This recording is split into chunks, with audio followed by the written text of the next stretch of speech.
प्यारे देशवासियों, नमस्कार। क्या जनप्रतिनिधि कुछ भी करने के लिए आज़ाद है? क्या वो कुछ भी कर सकते हैं? एक बार चुने गए हैं तो उसको इतना अधिकार मिल गया है कि वो कुछ भी करें, देश के खिलाफ जाएं, देश की जनता के खिलाफ जाएं, उनके हितों की रक्षा ना करके उन्हें तकलीफ दें, उन्हें कष्ट दें, उन्हें प्रताड़ित करें। ये बड़ी शर्म की बात है। आज देश में यही हो रहा है। जो चुने हुए जनप्रतिनिधि हैं वो जनता के प्रति बिल्कुल जवाबदेही नहीं निभा रहे हैं। हालांकि इसके अंदर एक दुखद चैप्टर और भी है कि वर्तमान में ज़्यादातर चुनाव ईवीएम की वजह से ये मतलब धांधली से जीते जा रहे हैं। ईवीएम मशीन की सेटिंग करके और धांधली से चुनाव जीते जा रहे हैं, जिसमें मतदाताओं के मत का कोई कीमत रही नहीं जाती है। वो मशीन ने उनको चुन दिया है, मतदाताओं ने नहीं चुना है। हमें इसके बारे में भी गंभीरता से विचार करना होगा, बहुत गंभीरता से विचार करना होगा, वरना देश हमारा कहीं से भी बचेगा नहीं। आज जनप्रतिनिधि जगह जगह जुलूस निकाल रहे हैं, ड्रामे कर रहे हैं। विधानसभाओं में या लोकसभाओं में इनकी जो जिम्मेवारी होती है जनता के प्रति, जो फर्ज होता है, उसको बिल्कुल भूल जाते हैं। ये चुन करके एक बार वहाँ पहुँचने के बाद ये जनता को कहीं भी याद नहीं करते हैं, जनता के हितों की कोई रक्षा नहीं करते। ये जनता के साथ खिलवाड़ करते हैं। आए दिन विधानसभाओं में हंगामे हो रहे हैं, गालियां दे रहे हैं एक दूसरे को। ये चुने हुए प्रतिनिधि हैं, ये जनप्रतिनिधि के लायक हैं? जो वहाँ पर कई विधानसभाओं में हमने देखा है, कुर्सियां एक दूसरे पर मारते हैं, कई में घुसेलात चलती हैं, बॉक्सिंग चलती है। शर्म आनी चाहिए। ये देश के विधानसभा या लोकसभा में बैठने वाले जनप्रतिनिधि हैं। क्या जनप्रतिनिधि इतना निकम्मा हो सकता है, इतना गैर जिम्मेदार हो सकता है कि उसको कोई ना अपनी खुद की प्रेस्टीज का सवाल है, अपनी इज्जत का सवाल है, ना ही जनता का? किसके जनप्रतिनिधि हैं वो? किसका प्रतिनिधित्व कर रहे हैं वहाँ पर? ये दुखद है। इन्हें चेतावनी है। जो जनप्रतिनिधि आज की तारीख में विधानसभाओं में बैठे हैं या लोकसभा बैठे हैं, मेहरबानी करके अपने आचरण को सुधारिए। आपका आचरण सही नहीं है। बहुत सारे अच्छे खानदानी भी हैं वहाँ पर, जिनकी तरफ कोई उंगली नहीं उठाई जा सकती, लेकिन ज़्यादातर लोग गलत तरीके का इस्तेमाल कर रहे हैं, वहाँ गलत व्यवहार कर रहे हैं। वो अपनी जिम्मेवारी समझते ही नहीं है। वो मतदाताओं की कहीं भी कोई जवाबदेही नहीं मानते हैं, क्योंकि उन्होंने चुना नहीं है मतदाताओं ने। तो वो उनका ये यहाँ तो बोलते हैं नहीं हमने ईवीएम में कोई सेटिंग नहीं की है, लेकिन वहाँ जब ये जनता की परवाह नहीं करते तो ये साफ हो जाता है कि ये जनता की वोट से नहीं जीते हैं। अगर जनता की वोट से जीते होते तो जनता की चिंता होती, इनको जनता का भय होता है इनके अंदर। वो भय नहीं है। क्यों नहीं है? क्योंकि ये जनता के वोट से नहीं चुने गए हैं, ईवीएम मशीन से चुने गए हैं। ईवीएम मशीन को भी हमें हटवाना होगा, हर हालत में हटवाना होगा। जब तक ईवीएम रहेगी ये गैर जिम्मेदार सरकार हिल नहीं पाएगी, इसको कोई हिला नहीं सकेगा, क्योंकि इन्होंने सारी संस्थाएं अपनी काबू में कर रखी हैं। आवाज़ उठाएंगे तो आप कहाँ उठाएंगे?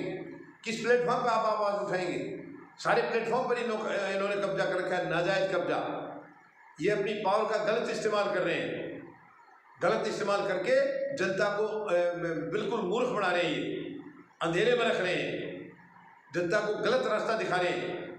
हमें इनको उखाड़ना होगा, इनको तुरंत उखाड़ना होगा, क्योंकि जनप्रतिनिधि इस तरीके का नहीं होता है।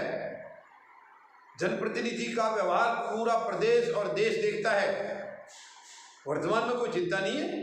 अब देखिए पश्चिम बंगाल में हंगामा मचा हुआ है, वहाँ मारपीट हो रही है विधानसभा के अंदर। इधर दिल्ली विधानसभा में भी खूब नारेबाजी चल रही है, हड़ताल में धरना चल रहा है उनका। खुद सरकार के जो विधायक हैं वो धरना दे रहे हैं दूसरे के खिलाफ, अपोजिशन के खिलाफ, और आपस में गलत बयानबाजी हो रही है, गलत नारेबाजी हो रही है। शर्म की बात है ये शर्म की बात है। ये लोग देश से ऊपर नहीं है, देश की जनता से ऊपर नहीं है, देश के कानून से ऊपर नहीं है। ये दुर्भाग्य है इस देश का कि मतदाता मत करने के बाद चुप बैठ जाते हैं। इनको संभालते नहीं है कि ये क्या कर रहे हैं, इनको देखते नहीं है। इनको चेक बैक करना जरूरी है, क्योंकि ये रिलायबल लोग नहीं है, ये जिम्मेवार लोग नहीं है। जिम्मेवार को किसी को देखने की जरूरत नहीं पड़ती है, लेकिन ये जिम्मेवार लोग नहीं है, गैर जिम्मेदार लोग हैं ये। ज़्यादातर गैर जिम्मेदार हैं। इन्हें हमें चेक करना होगा कि ये जनता के हितों की रक्षा कर रहे हैं या इनके हितों के साथ खिलवाड़ कर रहे हैं।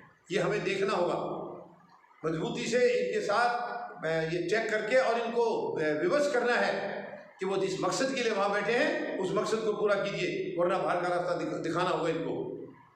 इनको बाहर का रास्ता दिखाना होगा और सच्चे और ईमानदार जनप्रतिनिधियों को चुन करके भेजना होगा। जब तक ये नहीं होगा, ये कभी देश का भला नहीं कर सकते हैं। और ये कोई जन्मसिद्ध अधिकार नहीं है इनका कि इन्हीं को बैठा रहना है।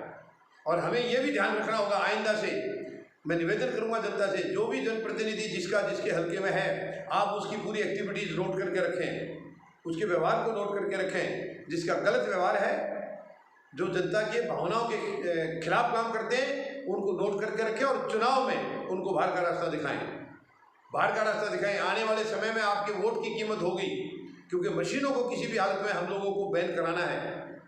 ईवीएम मशीन को बैन कराना ही होगा, वरना ये निकम्मी और गैर जिम्मेदार सरकार कभी भी जाएगी नहीं। तो इनको हमें हर हालत में बाहर का रास्ता दिखाना होगा और सच्चे ईमानदार जो जनप्रतिनिधि हैं उन्हें चुन करके भेजना होगा।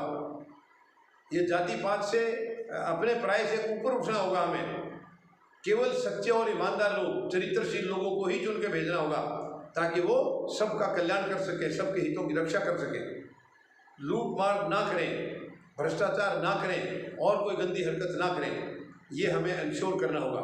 उम्मीद है मेरी अपील पर आप सब पूरी तरह से गौर करेंगे और इसी के मुताबिक आगे हम लोग मिलकर के काम करेंगे। धन्यवाद।